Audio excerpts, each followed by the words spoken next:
Hi, I'm Cynthia Schiller. Please like and subscribe. So I've been reading through some of the viewer topics requested, and they've asked what's the difference between a male and female narcissist. And we have to remember that the basic psychodynamics are going to be the same. It's the source of supply that will be different. Now, especially with this LGBTQ movement and the way that the world is changing. We used to have where the male was always the head of the household and the female was a little bit more submissive. Now we have more empowered women, so it's changing the dynamics. So that changes the source of supply because women are starting to be a little bit more bold. They're having more of that masculine energy. So if you're in a homosexual relationship, it's more towards the masculine and feminine energy is how I am going to relate this. So in a traditional sense, the female, the male, depends on how outspoken the female will be, how much male energy. But if we go by the generic male, female, and we can relate it to the energy because things are changing. And if you have a traditional female or a traditional male, this will relate a little easier, but this will help us understand who we're with because we're all in different types of relationships. But narcissists in general, regardless of being male or female, they love to manipulate to get what they want, and they want supply. It's not necessarily a loving person because they lack that empathy that allows them to even feel true love. And sometimes it seems like they're in these loving relationships, they always go south. And one of my exes, who was a narcissist, said, I don't love like other people. So sometimes they can become self-aware. He did go to some counseling. I don't know exactly if it was for narcissism or failed relationships or things like that, but sometimes I understand that they're a little different and they feel different. So they react different. So they'll usually show certain symptoms that are pretty universal, that grandiosity, inflated self-importance. The vulnerable ones do it in a different way though. So there's two different types of narcissists, but they feel superior, whether it's superior for attention, because I have a friend's mate is kind of the vulnerable, and they just feel superior as far as the attention. So not a self-confidence type of superiority, but in an entitlement, I'm superior to you, you need to focus on me. And they might say it out loud, they might not, but they often speak over people, they get frustrated. And these feelings that they have are an enlarged version of what the truth really is. So they spend a lot of time focusing on themselves. They want to reinforce their fragile self-perceptions, and they use different types of manipulations. So men, these are the differences between men and women, and I'm going to relate it to the male-female energy. But men often are more forceful, whether it's directly, indirectly. They're more assertive and a lot of times feel superior. They'll cut people down. Women who are narcissistic usually are a bit more of into seduction, a little bit more prone to being a little hypersensitive to those narc injuries. The males, but not that, this is kind of interesting, the males but not the females will use face-saving tactic called self-handicapping. So this is a course of action to protect or even enhance their own self-evaluation if they feel they're going to be threatened by an evaluation. So maybe there's a review at work, so they're going to call off sick. So they're missing out on their paycheck. They just they'll bring something up, they'll try to get out of it. And there are women that do it too, but it's more of the male energy.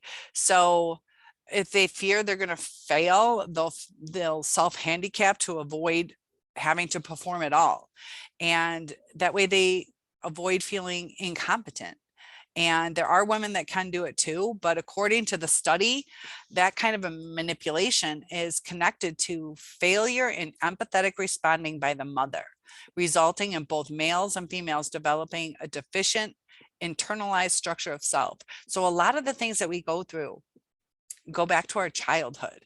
And there's something, whether they were overhyped up to think that they're superior, fantastic, amazing. And when they get out in the real world, it's kind of like a reality check that they just can't handle. If they were vulnerable, they're just trying to get attention.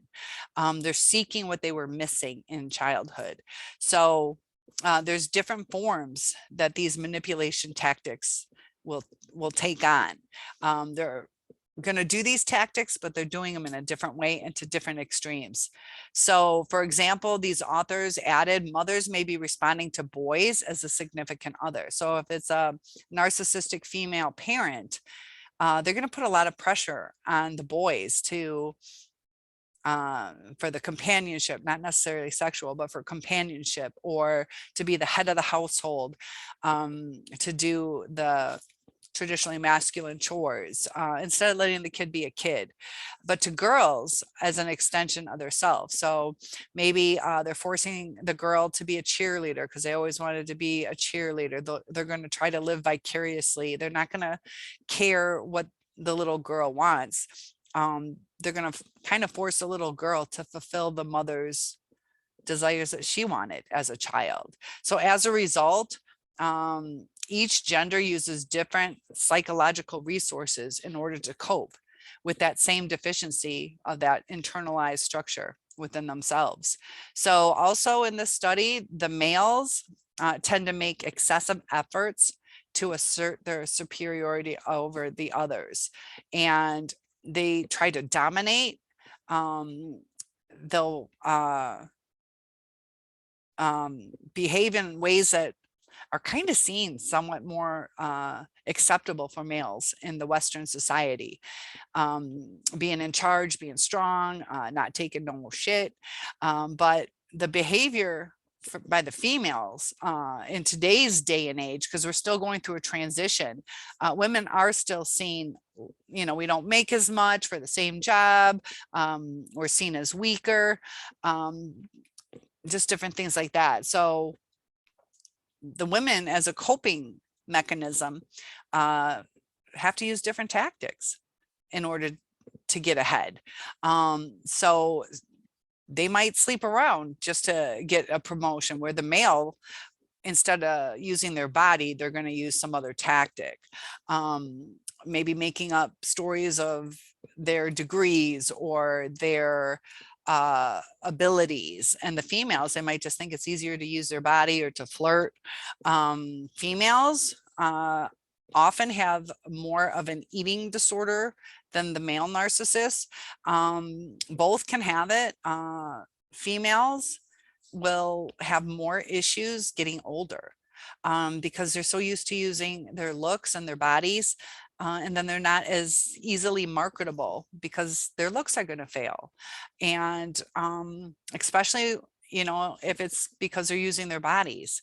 So females are more likely to secure supply sources at home. They'll use that by controlling their family members, either directly or through guilt trips, just in order to secure control.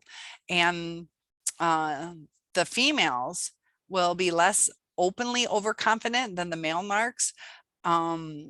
The males will be more braggers. The females are more likely to take this secret kind of pleasure of feeling that they're superior.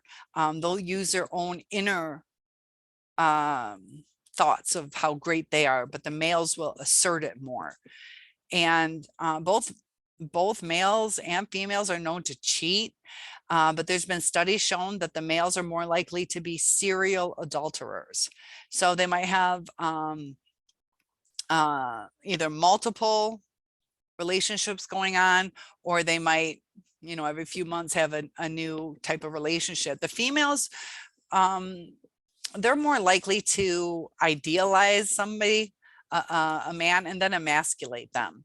So they might seem as like the submissive and perfect June Cleaver, and then all of a sudden they're cutting the man down. And when they get them under their spell, they're just going to start to devalue the man and cut him down. So both cases, male and female, the more their partners give, the more they want to take and take from them. And they just have this desire to fill this void that all they do is suck it dry from the supply to where there's nothing left to give. And it's like, when the devaluation starts, we're sitting here trying to give all we can give. And so sometimes they don't communicate right. So we're giving the wrong things. We think we're doing something sweet, because sometimes they give lies. So, let's say he was bragging with his friends, if I was in a relationship, about a fishing trip and how much fun it was. He got this one. He's just trying to show off because everybody else was like, I caught this fish this big. So he makes up this story. So you're like, oh, he seemed really excited. I'm going to plan a fishing trip. I hate fishing, but I know he loves it. I will do that for him. And then they get pissed off that we're taking them on a crummy fishing trip and they hate fishing. And we're like, I was sacrificing for you, and I thought you loved it. So we don't even know what to give them, and they just don't communicate. They lie. And males often see their kids kind of like a pain in the butt. Also competition for the attention. And, like if you're cooking and trying to take care of the kids and all that stuff, the husband's going to get irritated that, you have to take care of the kids before you finish the meal, or you're trying to clean house and they just want to sit and watch a movie. And, they could help you get it done quicker, but they just do things in a different way. So when the kid does good things, a lot of times the moms will take credit. Like, that's my son is the superstar, and if it wasn't for me, he wouldn't be as great as he is, because I take him to practice, I encourage him, as opposed to, yeah, he's working really hard. And that's where it gets a little tricky. It's like, well, yeah, you should be proud of your son, and yeah, you did take him to practice, but they don't give the kid credit. So even if you do play a part, the narcissists take away that joy that child would feel based on his accomplishments. That kid doesn't get the validation of his work. And if the kid doesn't like a certain thing, the mom's going to take it personally. She's going to think like, oh, I'm a failure, or it just throws the dynamics off. But the males, they're often known to treat other males as competition or rivals. They'll try to steal another man's girl just because, not that they like the girl, just like, haha, I knew I could get her. I'm cute or sexier or whatever. But the females often go nose to nose with each other in sometimes underhanded ways. And a lot of times it seems like they're being friends, but it's just to underhandedly destroy or sabotage the other person. It's a little bit more conniving. And this is just in the traditional sense. So there are differences, but they all use the same silent treatments and arguments and poor communication and inability to take accountability. So while there are similarities, the men are more aggressive, the females are more passive. And that's kind of how society is still a little bit in the olden days. But women are starting to assert themselves more. They're bringing that male energy, which is threatening the men who are used to having male energy. And we're having a lot more narcissists being created day by day. And that's because part of it is the dynamics are changing. We don't know how to handle it. It should be 50-50, but the narcissist, whether male or female, they like to be in charge of how much supply they get. They don't like to sacrifice because they have this crazy stuff going on in their brain. When they are at rest, their brain activity kicks into overdrive. We're kind of, you know, that's when they get uncomfortable. And I think you guys can kind of relate to the uncomfortableness. This is just my perspective, because we did get some brain damage from it. And I've realized I do things, I'm having a great day, and there's little triggers. Like I mentioned, I went to the beach, and beautiful day, you know, I'm out there swimming, the water's perfect, it's nice. Like I was kind of like thinking about the fish, like, do fish feel like this? And I'm moving the water and enjoying it, taking in all the sensory things that were there. And then I got sad. Like, what the fuck? Motherfucker never went to the beach with me. We could have had a great relationship, but we didn't do this, we didn't do that. Because I started getting uncomfortable. Something clicks in my brain. There's certain triggers that the narcissist will go through too. And that's where we're working on rewiring our brain to get rid of those feelings. We're self-reflecting, we're learning. That's why it's so important for you guys. If you have topic requests, let me know. I will address them and make either a special video or comment for you guys, because learning is how we're going to heal. So there are differences. Look out for red flags. You know, females, there are times that people, and it sounds really shallow, but it's just true. Yeah, how they talk about this person's out of my league. And you should be confident, you know, people should rate you on who you are. But if you have like, I don't know, some supermodel or whatever who's young and could get any guy, they seem nice, whatever, but it's like, you know, you're 80 years old, out of shape, unable to perform sexually. Just things happen. I'm not trying to judge, I'm just trying to give a red flag to where, why is this 18 to 20-year-old, you know, gonna pursue? Maybe they would fall in love with you, got to know you. But if they're latching on to you, check your bank account. How much money do you have? How much are you giving them? What kind of favors are they asking? Are they asking you to babysit so they can go out? Or are they wanting to spend time with you? Because females, more often, I think females, men can do it too, but females definitely like to go shopping. They definitely like to be pampered. Some of them feel that, you know, it is an easy, well, not easy life, because they're taking care of kids, but to where they don't have to go to work. So even that's okay if you guys are in a married relationship or cohabitation, but if someone is trying to move in with you, and have you pay all the bills so they can stay home, you know, it can be good for the kids, but look at how the person is with their kids. Is it just so they can stay home and warehouse the kids? Because narcissists like to put things on shelves. So are the kids just self-caring for themselves, watching TV all day and grabbing a bag of Doritos? Or is this person wanting to nurture and grow the child?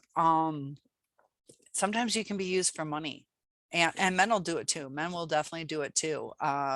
Sometimes, you know, are they sleeping with you for money so they can go get drugs, or, you know, or just to steal from you? Sometimes too, they're not going to say, baby, can I have $200? They're just going to take it out of your wallet. Or, you know, now that we're living together, I think we should have a joint account, because what if I have to buy diapers at the store? You're sweet enough to let me stay home and not work, but what if I need diapers? But then they go on a shopping spree. See how much they take advantage of things. When you say no to them, see how they react. When a narcissist, even people, when a narcissist gets a no, or there's some stressors in life, whether it's a death or a loss of a job or just a change in things, that's when you see the true character. So that's why we get fooled. When we get into these relationships, we're just people. We're just people. And we're getting to know each other. But when something goes wrong, the narcissist doesn't handle it right. After the love bombing stage, it's almost like now what? Like we tried everything and they're still like fiending, just like a drug addict. They always want more. And once you give them, they feel entitled to it. They feel like, what changed? Why can't I get this? So if you take them on a special trip, you're thinking it's a once in a lifetime trip. They're like, well, we went to Europe last year. Like, we're just going camping this year. And they start getting entitled.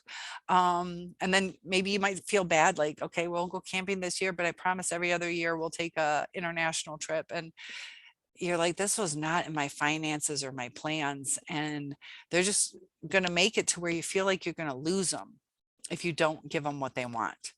And that's not healthy. But those are the differences.